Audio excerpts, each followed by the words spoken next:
નમસ્કાર દર્શક મિત્રો, @ગુજરાતમાં આપનું સ્વાગત છે।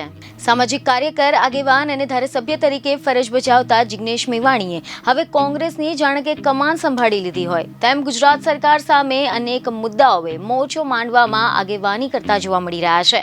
ત્યારે હાલ વધુ એક વખત કોંગ્રેસના નવા હીરો તરીકે ઉભરી આવેલા જિગ્નેશ મેવાણીએ ગીર સોમનાથ જિલ્લામાં ચાલતા ગેરકાયદેસર દબાણો હટાવવાના મામલે જિલ્લા કલેક્ટર પર કરોડો રૂપિયાનો ભ્રષ્ટાચાર કર્યો હોવાનો આક્ષેપ કર્યો છે, જેના બાદથી જ આ મામલે ભારે ખળભળાટ મચી જવા પામ્યો છે।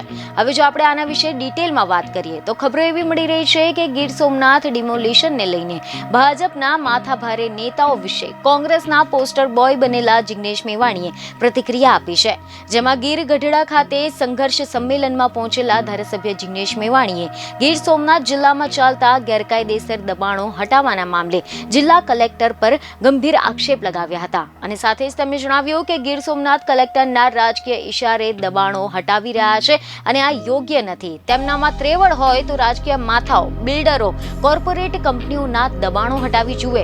કલેક્ટરે ભ્રષ્ટાચાર કરીને કરોડો રૂપિયાની બેનામી સંપત્તિ મોરબી અને રાજકોટમાં ઊભી કરી લીધી છે અને એમના ચિરંજીવીઓ લક્ઝુરીઝ કારના ફોટાઓ સોશિયલ મીડિયામાં મૂકી રહ્યા છે, જે તમામ ફરિયાદ હું એસીબીમાં કરવાનો છું। આ પ્રપંચ છે જે ગરીબોના ઘરને તોડવામાં આવી રહ્યા છે। તમારામાં પાણી હોય તો દિનુ બોઘા સોલંકી પર કાર્યવાહી કરો, તમારામાં ત્રેવડ હોય તો બિલ્ડરો, કોર્પોરેટ કંપનીના દબાણો હટાવી જુઓ। બીજને ખબર સાથે ફરી મળીશું। ધન્યવાદ।